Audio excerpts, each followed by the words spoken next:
రా.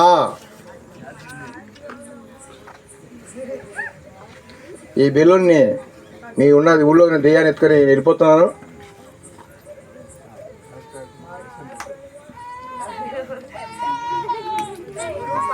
చూడండి, దయ్యాలంటే ఎంత ఇంట్రెస్ట్ చూస్తున్నాం మనం. దయ్యాన్ని చూడ కోరిక ఉంది మీకు బాగా. మీ దయ్యాన్ని నేను కట్టేసుకొని ఈ ఊరించి నేను ఎత్తుకెళ్ళిపోతున్నాను.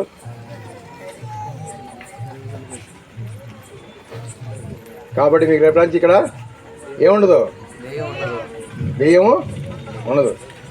ఓకే, నేను చేసిన వాటిని కొన్ని చెప్పి ఇక్కడ క్లోజ్ చేస్తాను. మామూలుగా ఎవరి దగ్గర తంత్రాలు ఉండవు, మహత్యాలు ఉండవు. ఎవరైనా కానీ ప్రాక్టీస్ చేసి ఏదైనా చేయవచ్చు. నేను మీ దగ్గరికి వచ్చి కర్పూరం వెలిగించి ఇట్లా హారతి ఇచ్చి నోట్లు వేసుకున్నాను. తర్వాత కాగడ కాల్చుకున్నాను. తర్వాత విభూతి తీశాను. విభూతి ఎలా తీసాను చెప్పండి మీరు ఎవరన్నా. ఈ విభూతిని కొంచెం చిన్న ఉండని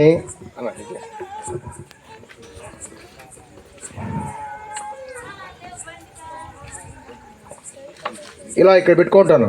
మీ కాడికి వచ్చేటప్పుడు గాల్లోంచి ఇలా తీస్తారన్నప్పుడు ఒక పెద్ద ఉండని, ఇలాంటి ఉండని ఈ జోబులో పెట్టుకుంటాను. ఇక్కడ వెనక్కి తిరిగిన తర్వాత అక్కడ సార్ ఉన్నారు. సార్ నమస్తే సార్ అన్నారు. నమస్తే సార్ అనగానే ఈ ఉండ చేతికి వచ్చింది. ఈ జోబులో ఉన్న తీసుకొని చేయి తీసుకుంటా సార్ నమస్కారానికి ఈ ఉండ చేతిలోకి వచ్చింది. ఈ ఉండను తీసుకొని మీ అందరికీ పంచాను. ఒకవేళ ఇంకా అయిపోతే ఇంకా నాకు ఇది ఉండ పెట్టుకోండి జనాన్ని బట్టి. అప్పుడు ఎంతమందికి నమస్కారం పెడితే అన్ని ఉండలు బయటికి ఇవ్వచ్చు. అట్లా కాకుండా ఒకవేళ మన సార్ లాంటి వాళ్ళు ఉంటాను అనుకోండి, సార్ కాడ ఒకటి ఇచ్చి పెడతాను. సార్తో ఏమంటానంటే నేను మీతో వస్తున్నప్పుడు సార్ మీ అందరూ వచ్చారు, అందరికి వస్తుంది అయిపోలేదు, అందరికి వస్తుంది అయిపోలేదు అంటే నా దగ్గర ఉన్నది అయిపోతుంది కాబట్టి నా కూడా ఉండే సార్ ఎక్కడున్నారు రాండి సార్ నా దగ్గర ఉన్నది అయిపోతుందంటే సార్ ఏం చేస్తాంటే ఆ ఉండెత్తుకొని ఇలా పట్టుకోండి స్వామి నాకని ఇట్లా వస్తాడు.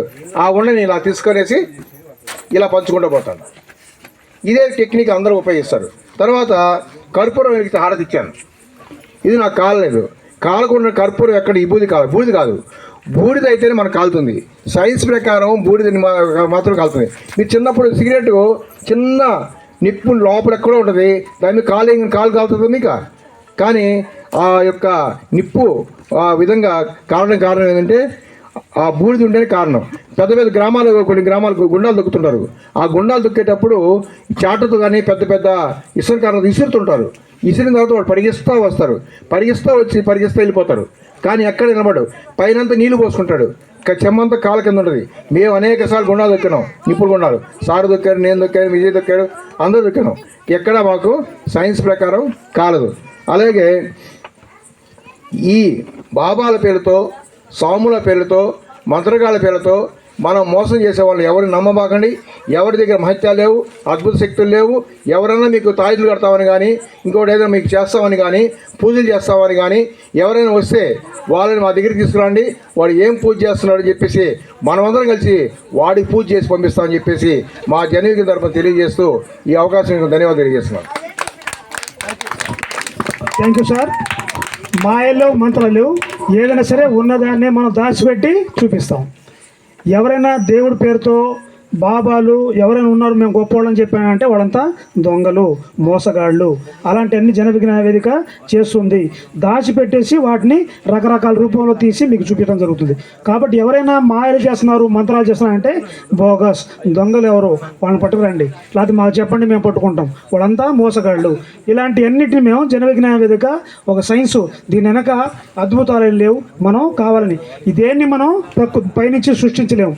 ఇప్పుడైనా సార్ ఏం చేశాడు, నోట్ నుంచి ఏదో లింగం తీశారు కదా, ఈసారి ఎవరైనా లింగం తీస్తూ ఉంటే, చైన్ తీస్తూ ఉంటే ఏమడుగుతానంటే నాకు పెద్ద గుమ్మడికాయ తీసి ఇవ్వమని అడగండి. నోట్లో పట్టేది తీస్తాడు తప్ప గుమ్మడికాయ తీస్తారమ్మా. ఒక పెద్ద గుమ్మడికాయ తీసుకెళ్ళి నోట్లో తీయమని చెప్పడగండి, తీయలేడు. నోట్లో ఏది పడితే అదే తీస్తాడు. ఆ శివలింగం నోట్లో పట్టింది అంతే తీస్తాడు. కాబట్టి వాళ్ళు నచ్చింది తీయడం కాదు, మనం కావచ్చిన అడగండి తీస్తాడేమో. కాబట్టి వాడే దాచిపెట్టుకునేవి తీస్తారు తప్ప వాళ్ళు ఏమి సృష్టించలేరు. ఇదంతా దొంగ బాబాలు చేసే మోసాలని చెప్పేదానికి జన విజ్ఞాన వేదిక మాయమంత్రాలు లేవని చెప్పాం.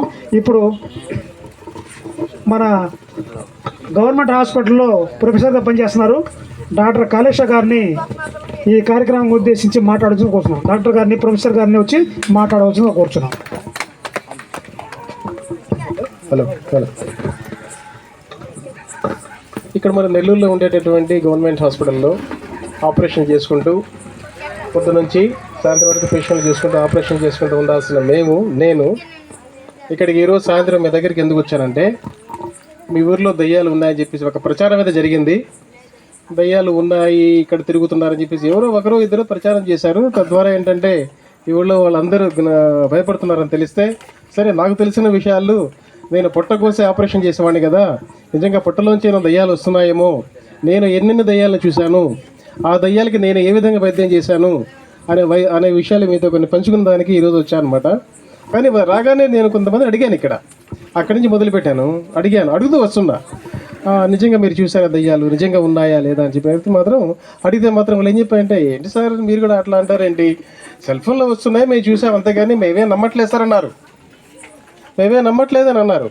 తర్వాత ఇంకొక పెద్ద ఇప్పుడు ఇందాక అంత అబద్ధం సార్, దయ్యాలు లేవు, పాడలేదు, అసలు మనిషి ఏదో సార్ దయ్యం అయ్యేది, ఇట్లా కూడా అన్నారు. ఇందాక ఇంకొంతమంది అడిగితే సెల్ ఫోన్లో చూసాను సార్, అందరూ అనుకుంటుంటే మేము అనుకుంటున్నాం దయ్యాలు ఉన్నాయని చెప్పేసి అని వాళ్ళు చెప్పారు కొంతమంది. సో మొత్తం మీద ఒక మంచి విషయం ఏంటంటే, మీలో మీ గ్రామంలో చాలామంది దయ్యాలని నమ్మట్లేదనే విషయం మాత్రం నాకైతే తెలిసింది మేము మీతో మాట్లాడిన తర్వాత. అయితే కొంతమంది ఇంకా ఏంటంటే ఉన్నాయో లేదో నమ్మేస్తే పోలే, నమ్మి కాసేపు మనం వచ్చేసి భయపడితే పోలే అనే ఉద్దేశంలో కూడా కొంతమంది ఉన్నారు. తర్వాత కొంతమంది అయితే మాత్రం లేదు సార్ అన్ని ఒట్టి మాటలని కూడా వాళ్ళు కూడా ఉన్నారు. అయితే మొత్తం మీద ఏంటంటే ఈ ఒక ఫోటో అనేది మాత్రం వచ్చింది, నేనే కూడా చూశాను. అది ఒక అతను మాత్రం బైక్లో పోతున్నాడు, ఆ లైట్లు వెలుగుతున్నాయి, రోడ్డు మీద పడుతుంది లైట్ అనేది. ఆ తర్వాత ఒక దయ్యం